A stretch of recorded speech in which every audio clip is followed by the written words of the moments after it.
Alberta Weekly sponsored by Lexus South Point and Wild Rose Garments and Silk Screening, Edmonton.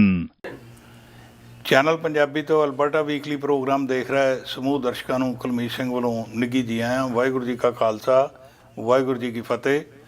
ਦੋਸਤੋ, ਅੱਜ ਦਾ programme ਲੈ ਕੇ ਅਸੀਂ ਤੁਹਾਡੇ ਸਾਹਮਣੇ ਆ ਰਹੇ ਹਾਂ। ਐਤਕੀ ਇਸ ਐਪੀਸੋਡ ਦੇ ਵਿੱਚ ਇੱਕ ਨਾ ਸਾਡੇ ਪਾਸ ਵਿਸ਼ੇਸ਼ ਮਹਿਮਾਨ ਆਏ ਨੇ। ਇਹ ਮੱਧ ਪ੍ਰਦੇਸ਼ ਜਿਹੜਾ ਹਿੰਦੁਸਤਾਨ ਦਾ ਇੱਕ ਬਹੁਤ ਵੱਡਾ ਸੂਬਾ ਆ।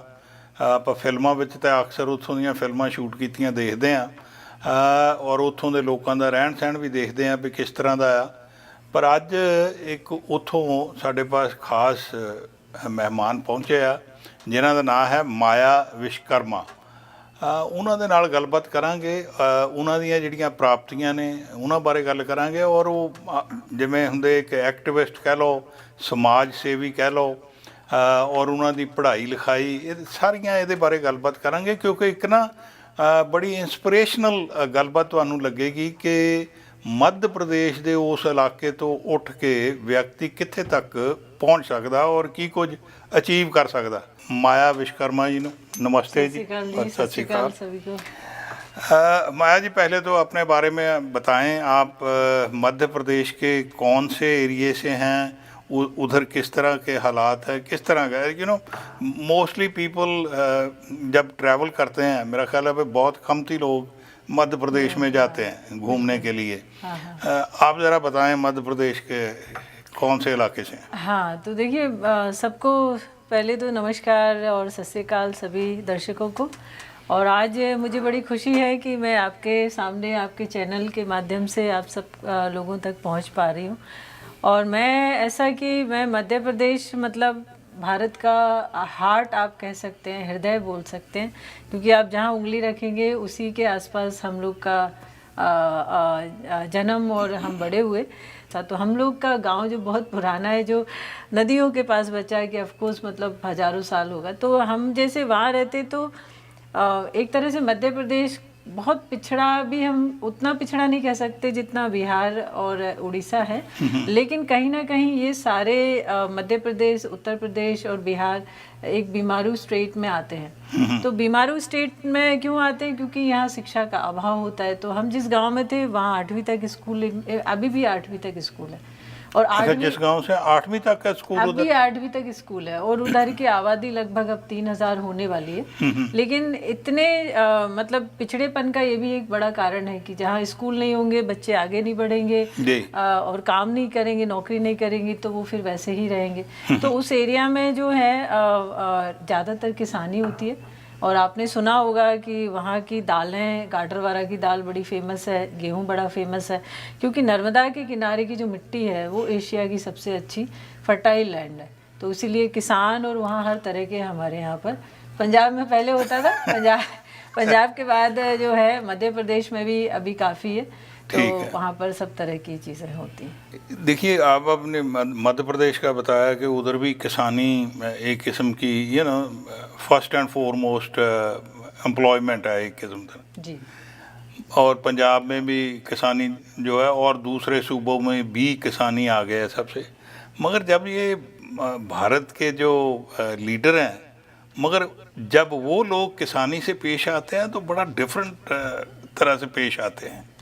जी, बिल्कुल सही कहा आपने। देखो, पहले क्या होता था, किसानी सेल्फ सस्टेनेबल थी। मतलब कि जैसे मेरा जो जन्म हुआ वो एक कारपेंटर ब्लैक स्मिथ के घर में हुआ। तो हमारे घर में मतलब पहले तो ज़मीन थी, पर धीरे धीरे वो ज़मीन नहीं रही। तो पिताजी किसानों के ऊपर आश्रित होते थे, मतलब उनके टूल्स बना के किसान जब साल में उनका अनाज आता था तो हमको देते थे। फिर हमसे जो है कुछ मतलब धोबी लगे हैं, नाई लगे हैं, इस तरह के लोग, हम उनको देते थे। तो इस तरह से ट्रेड सिस्टम था वहाँ पे, बार्टर टाइप का। तो उसमें क्या होता था, किसी को ग्रीड नहीं होती थी, सबकी नीड पूरी होती थी। फिर क्या हुआ कि एकदम मशीनरीज का और पेस्टिसाइड का और इसका ज़माना आया, तो किसान अब जो है पूरे समय लोन से लदा रहता है। मतलब लोन से ऐसे लदा रहता है कि उसको बीज से लेके, खाद से लेके, सब कुछ उसको पैसे से लेना है। अब पैसे से लेगा तो जो उसकी फसल का दाम नहीं मिलेगा तो फिर वो तो डेट में जाएगा ही, सुसाइड भी करेगा, और दुनिया भर की चीज़ें, और उस ज़माने से आज के ज़माने में जो इन्फ्लेशन है, जो महंगाई है और जो घर के खर्चे हैं वो कई गुना बढ़ गए हैं। तो इसीलिए ये इतना बड़ा इशू और इतनी विकट समस्या बनी हुई है कि मुझे लगता है कि अभी आने वाले समय में, जैसे मैं अभी हर दिन जब देखती हूँ अपने गांव में और आसपास के एरिया में, कि वहाँ किसान मतलब पूरे समय लाइन में लगा रहता है कि अभी मूंग की बेचने की लाइन है, फिर उसके बाद अभी डीएपी की लाइन है, फिर यूरिया की लाइन है। मतलब सरकार ने ऐसे तरह से उसको कैप्चर करके रखा है कि ना तो किसान सही से किसानी कर पा रहा है और ना उसको वो चीज़ें उसको दाम मिल पा रहे हैं। अच्छा माई, फिर आपने स्कूलिंग 8 ग्रेड की, उसके बाद कहाँ कहाँ पढ़ाई लिखाई की? देखिए, मैं अपने आप को बड़ा लकी और किस्मत वाली मानती कि हमारे गांव में तो जैसे 8वीं तक स्कूल था, तो उसके बाद ही लड़कियों की शादियां होना शुरू हो जाती थी। जैसे 12-15 साल में शादियां हो जाती थी सब आमतौर से। मेरी हालांकि कानून है कि नहीं हो सकती। पहले मैं बता रही हूँ, आज से 15-20 साल पहले, क्योंकि उस समय कानून भी था तो उधर कानून पहुँच नहीं पाता था तो इसीलिए मतलब अभी तो खैर ये है कि आपको आईडी वाईडी दिखाना पड़ता, आधार कार्ड सबके लगभग बन रहे हैं। तो उस समय कोई ऐसा आईडी तो प्रूफ होता नहीं था, तो शादी, लड़की बड़ी है तो शादी होनी। तो मेरा मतलब हमारे आसपास मेरे बचपन में जो मेरी सहेलियां थी सबकी इसी तरह से शादी। उसके बाद फिर आपको दूसरी, जैसे 8वीं पढ़ाई कर ली, अब दूसरा गाँव जाना पड़ेगा। तो मेरे अंकल के गांव में 10वीं तक था, तो फिर मैं उठे गई। फिर उसके बाद उनके यहाँ भी ख़त्म हो गया, तो फिर दूसरे टाउन में गई ना 11वीं-12वीं के लिए। फिर उसके बाद उधर भी कॉलेज नहीं था, तो फिर दूसरे शहर गए। तो ऐसे कर करके जबलपुर से बीएससी किया, फिर मास्टर किया। फिर उसके बाद जो मास्टर का आखिरी साल था एमएससी का, उसमें एक बड़ा अपॉर्चुनिटी मिलता था क्योंकि हमारा अप्लाइड और स्पेशल सब्जेक्ट था कि हम आईआईटीज, एम्स और एनआईटीज, इस तरह के जो बड़े बड़े संस्थान हैं भारत में, वहाँ जाके हम अपना रिसर्च कर सकते थे। अच्छा। तो मुझे मौका मिला कि इंडिया में जो सबसे अच्छा इंस्टीट्यूट है, अच्छा अस्पताल है, all India institute of medical science Delhi में, तो वहाँ जाके मैंने न्यूक्लियर मेडिसिन में अपना थीसिस का काम करना शुरू किया। और उसको सबमिट करने के बाद फिर मैं दिल्ली से वापस नहीं आई, मैं वहीं रही। फिर जूनियर रिसर्च फेलोशिप किया और फिर उसके बाद फिर लगा कि अमेरिका से पीएचडी करना चाहिए। हालांकि ये इतना आसान नहीं है, मैं जैसे 2 मिनट में आपको बता रही हूँ। इसके पीछे बड़ी संघर्ष और बड़ा ही एक लड़की हो के आप सोच सकते हैं, यही सवाल आ रहा था जी। तो इस कारण से मतलब धक्के पक्के खा के कहीं से भी आके फिर धीरे धीरे सीखना, क्योंकि हम जैसे लोग गांव में हैं तो हिंदी मीडियम पूरा हमारी पढ़ाई होती है, और हिंदी से अंग्रेजी में आना, फिर उनको समझना, फिर पढ़ना, फिर बड़े शहर में आपको बड़े शहर को अडॉप्ट करना बड़ा मुश्किल होता है। तो फिर उसके बाद फिर मैं अमेरिका आई। तो अमेरिका में कौन से शहर में और कहाँ पर क्या पढ़ाई की इधर आपने? देखिए, मेरे साथ जब मैं अप्लाई कर रही थी, जैसे मैंने पहले बताया कि पिताजी मेरे ब्लैक स्मिथ रहे हमारे यहाँ, मतलब फाइनेंशियल का हमेशा ही दिक्कत रहा था। तो लगता था हमेशा कि मुझे स्कॉलरशिप में ही पढ़ाई करनी, जितनी भी पढ़ाई की मैंने सब स्कॉलरशिप से की। तो ऐसी जगह ढूंढ रही थी कि जहाँ पे मुझे फुल स्कॉलरशिप मिले और पूरा मतलब मुझे लोन ना लेना पड़े। तो साउथ डकोटा की एक माइंस यूनिवर्सिटी है, उधर की काफ़ी मानी हुई है माइंस के मामले में। अच्छा। तो वहाँ मेडिकल से संबंधित कुछ रिसर्च एक प्रोफेसर करते थे, तो उनके अंडर में मुझे मिला रैपिड सिटी में, जहाँ पे माउंट रशमोर है, आपने देखे होंगे, प्रेसिडेंट के स्टैच्यूज वगैरह लगे हुए। तो उस शहर में मेरा आना हुआ, फुल स्कॉलरशिप में मैंने वहाँ पढ़ाई शुरू की, रिसर्च शुरू करी। लेकिन अपने यहाँ ऐसा होता है ना कि इंडिया में जो सब्जेक्ट आप करना चाहते हैं वो फोकस होके करते हैं, और यहाँ जब आते हैं तो आपको सारे सब्जेक्ट फिर से करने पड़ते हैं इंजीनियरिंग के। तो वो सारी चीज़ें यहीं पर शुरू करेंगे। तो आजकल आप सैन फ्रांसिस्को में? जी, आजकल मैं सैन फ्रांसिस्को फ्रीमॉन्ट शहर में रहती हूँ। फ्रीमॉन्ट में उधर तो अपने बहुत हैं पंजाबी लोग भी, काफ़ी हैं। इंडिया ही है पूरा, एक तरह से सिलिकॉन वैली। इंडिया ने एक चीज़ तो बहुत एक्सपोर्ट किया, वो है ह्यूमन रिसोर्सेज। हाँ, बिल्कुल। अमेरिका, कनाडा, ऑस्ट्रेलिया, इंग्लैंड, कहीं भी चले जाओ आपको इंडियंस बहुत मिलेंगे। जी जी जी। अच्छा मैं ये बताएं, आप अब देखो, ये तो आपने पढ़ाई लिखाई की, मगर बीइंग एक औरत आपको किस तरह की मुश्किलें किस तरह की आई थी? कोई पर्टिकुलर? हाँ, देखिए क्या होता है, एक तो जब हम पिछड़े गांव से होते हैं तो वहाँ हमेशा घर वालों को लगता है कि भाई दूसरी जगह जाएंगे तो समाज क्या बोलेगा। मतलब हमेशा एक परिवार और माता पिता के सामने ये बड़ा चैलेंज होता है कि पता नहीं आपने अपनी, जैसे हमारे यहाँ हम लोकल भाषा बुंदेलखंडी है, तो बुंदेलखंडी में ही बात करें तो बोले पता नहीं आपने वह मोड़ी को कहाँ भेज दिया। तो ऐसा मतलब लोगों के ताने सुनने मिलते। तो सबसे बड़ा हर्डल वहाँ पर पेरेंट्स के सामने यही रहता है। लेकिन इस मामले में मैं फॉर्चुनेट रही क्योंकि मेरे पेरेंट्स और मेरी माता जी की सोच बिल्कुल ही अलग, क्योंकि मैं एक ही बहन 3 भाई और लोहार के घर में बड़ी हुई, तो बिल्कुल एकदम फौलाद वैसी मेंटेलिटी रही, तो डरने वाली तो मानसिकता रही नहीं। तो उसके बाद फिर जैसे जैसे जैसे आगे बढ़े तो कभी एडमिशन में दिक्कत आ रही है, कभी फीस में दिक्कत आ रही है, कभी रहने में दिक्कत आ रही है बड़े शहर में। तो दिक्कतें बहुत सारी आई, लेकिन एक चीज़ ये रहती है कि गांव के बच्चों में ये कॉन्फिडेंस रहता है। आप इधर भी देखिए, कोई भी पिंड का बच्चा होगा वो हार नहीं मानता है। तो हमारे अंदर भी वो जो बचपन का जज्बा था कि नहीं, हमने जब खेतों में काम किया है, हमने जब गांव में काम किया है, तो ये तो बहुत ही छोटी मुश्किल है, इनसे डरना तो है नहीं। और हमको तो अपने मिशन में कामयाब होना है कि हमें पढ़ाई करना है, हमें जो बनना है कुछ करके दिखाना है। अच्छा, तो मेरे को ये भी मालूम है कि आप अपने गांव के सरपंच भी हैं जी। How did that happen? हाँ, तो देखिए मतलब जब मैं सैन फ्रांसिस्को में रहना शुरू हुआ तो मेरे को लगता था कि इधर सारी सुविधाएं हैं, यहाँ हर व्यक्ति के पास सब कुछ है। मतलब उसके पास इतना कुछ है कि वो 4-5 परिवार को और पाल सकता है, इतना संपन्नता वहाँ पर रहती है, घर में सामान होता है। फिर मेरे को लगता था कि जो भारत से 40, 50, 70 साल पहले जो लोग आए हैं वो उनकी कहानी क्या है, तो मतलब उनको थोड़ा देखना शुरू किया। तो जैसे यहाँ हम आम तौर से बात करें कि पढ़ने लिखने के बाद हम नौकरी करते हैं, फिर शादी करते हैं, फिर बच्चे होते हैं, तो वो जो जीवन है वो एक रेट रेस में निकलता जाता है और धीरे धीरे हम कब बूढ़े हो जाते हैं पता ही नहीं चलता, और कब उस बड़े घर में अकेले रह जाते हैं।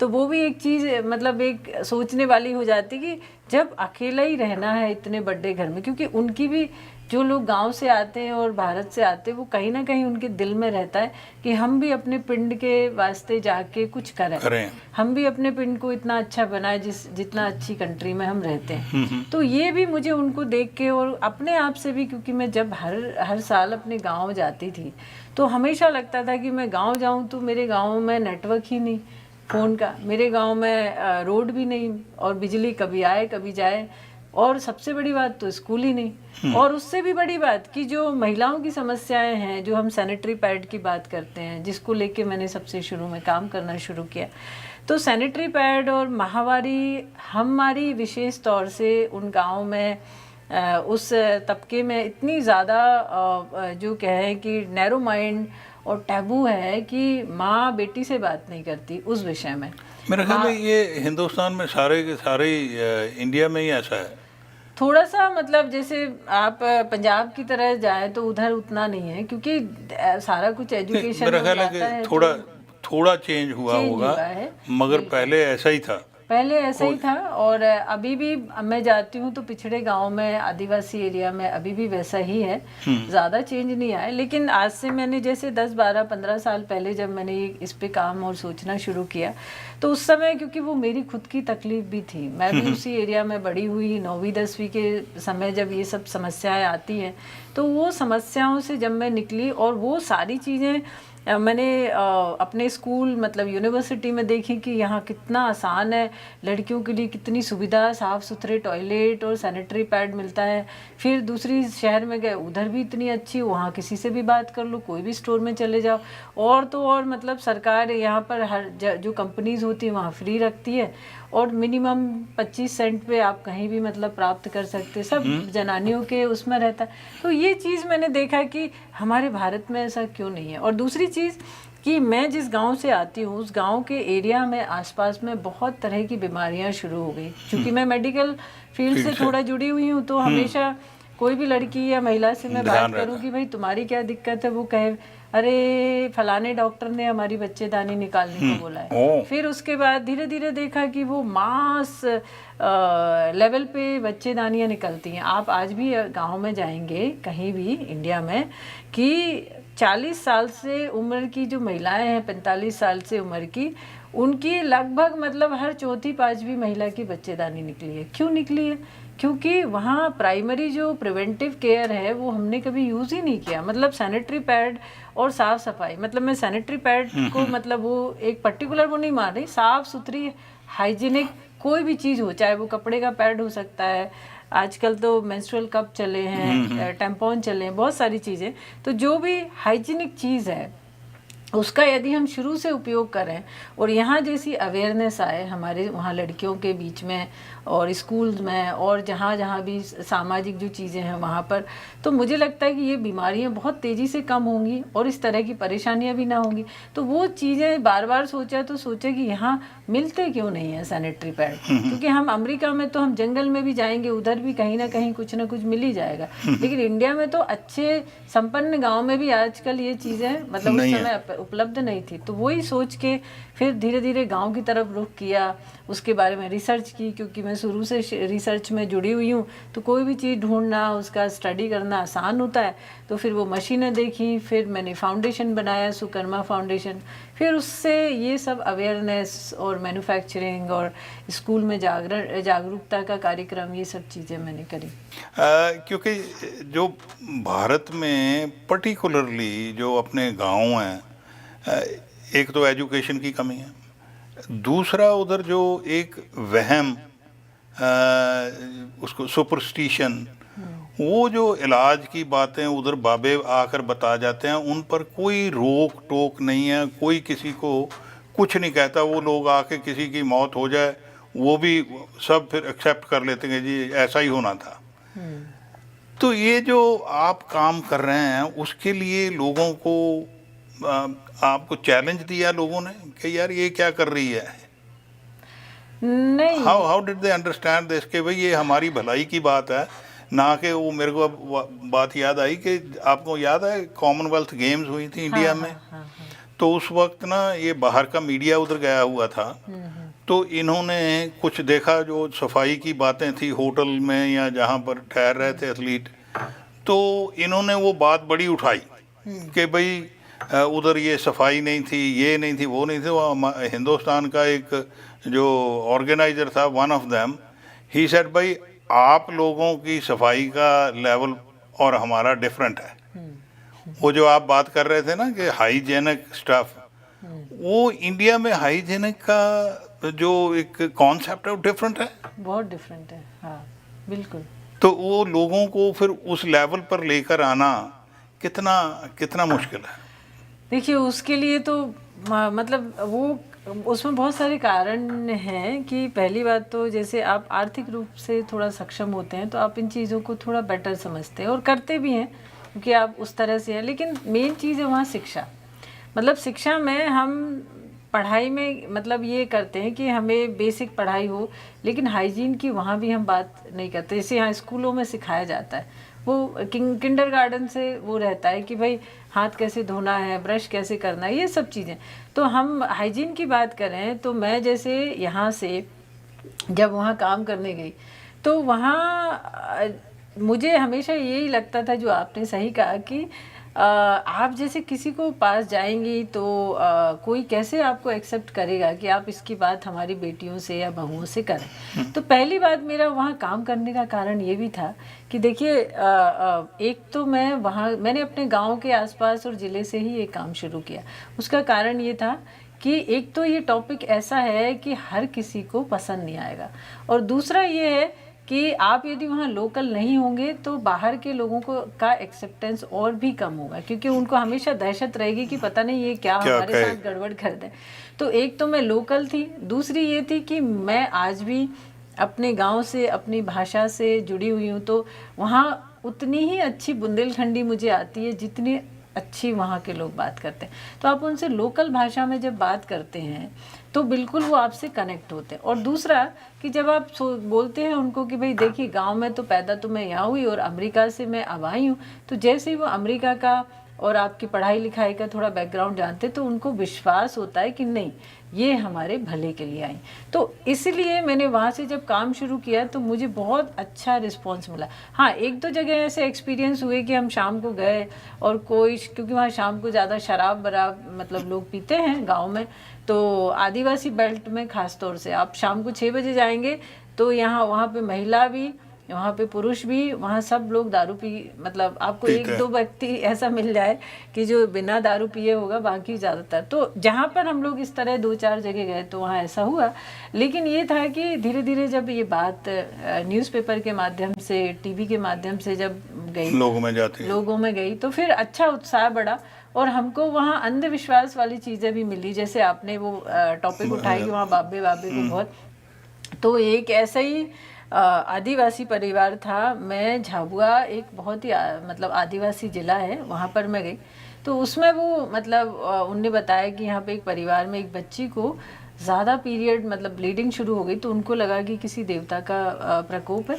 तो देवता के प्रकोप के कारण वो उसको बच्ची को बाबा जी के पास ले गए। तो उसमें इतनी ब्लीडिंग हुई कि वो बच्ची बिल्कुल ही मतलब जाने वाले उसमें हुई। तो उसके टीचर ने स्कूल से वो आए तो उसको रेस्क्यू किया, हॉस्पिटल पहुंचाया और फिर उस बच्ची की जान बची।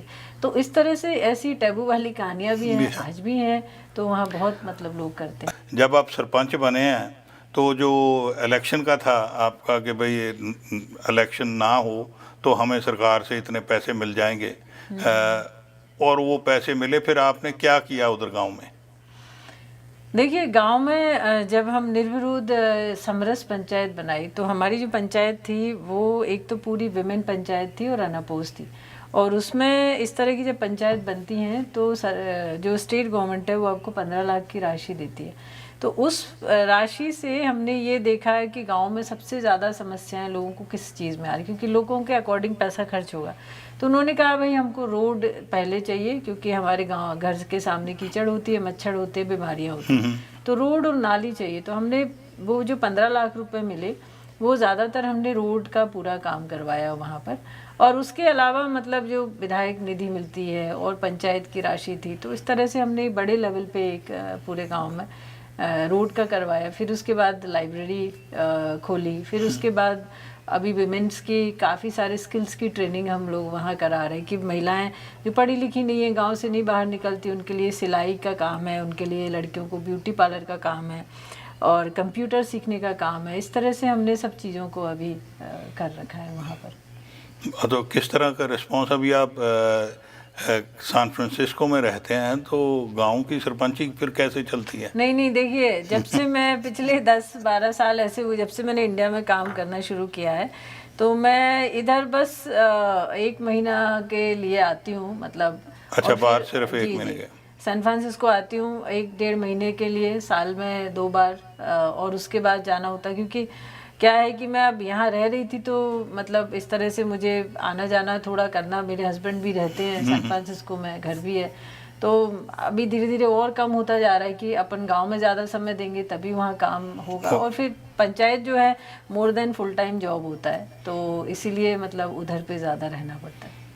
तो आप जब इधर महीने के लिए आते हैं फिर भी फ़ोन आते हैं उधर से? देखिए, हाँ, तो वो रहता है कि जब मैं यहाँ रहती हूँ तो मैं यहाँ रात में थोड़ा 1-2 घंटे का काम देखती हूँ कि भाई कौन सा काम चल रहा है। और कोशिश ये होती है कि जैसे अभी बारिश का टाइम है तो बारिश के टाइम में ज़्यादा काम नहीं होते हैं हमारे यहाँ, लगातार बारिश होती है तो कंस्ट्रक्शन का काम बंद होता है और भी काम बंद होते हैं, तो इस समय आपको थोड़ा खाली टाइम मिल जाता है। तो इसलिए मैं आपके पास तक अभी इसी समय आई हूँ। थैंक यू वेरी मच, बहुत ही बढ़िया लगा माया जी, आपने ये सारी बातें आज हमारे दर्शकों के साथ शेयर की हैं। आई होप कि लोगों के मन में आएगा कि हाँ भाई ये काम किए जा सकते हैं, व्हाई नॉट? जी, देखिए, बिल्कुल किए जा सकते हैं, क्योंकि देखिए हम यहाँ रहते हुए यदि यहाँ से इंडिया में कुछ करना चाहें तो आपकी एक छोटी सी चिंगारी वहाँ पे बहुत बड़ी जो है लोगों को मदद कर सकते हैं। क्योंकि यहाँ पर सब सोचते हैं कि हम कुछ अच्छा अपने पिंड के लिए करें, लेकिन वो किसके ऊपर भरोसा करें? तो यदि कोई भी ऐसा चाहता है कि भाई उसे करना है, क्योंकि यहाँ तो आप कभी भी आके काम कर सकते हैं, मतलब कनाडा अमेरिका एक जैसा ही है कि मान लो आपको 10-20 साल में लगा कि उधर पे नई बात बन रही, तो आप इधर भी आके यहाँ कर सकते हैं। तो एक बार वो एक पुश रहता है ना कि नहीं आपको बिल्कुल निकलना है, करना है, तो कोई भी जाके करेगा। और इंडिया में जैसे जैसे आप रहने लगते हैं वैसे वैसे आपको इतना अच्छा लगने लगता है कि नहीं देखो हमारा करने से कितनी खुशी हो रही है, हमको कितना मतलब एक सेटिस्फैक्शन मिल रहा है कि हमारे पास जो चीज़ है वो तो हम दे ही रहे हैं, लेकिन वहाँ लोगों का जीवन बदल रहा है, मतलब बहुत बड़ा चेंज आता है ऐसे। बहुत बहुत धन्यवाद। Thank you. धन्यवाद जी, thank you. Alberta Weekly sponsored by Lexus South Point and Wild Rose Garments and Silk Screening, Edmonton.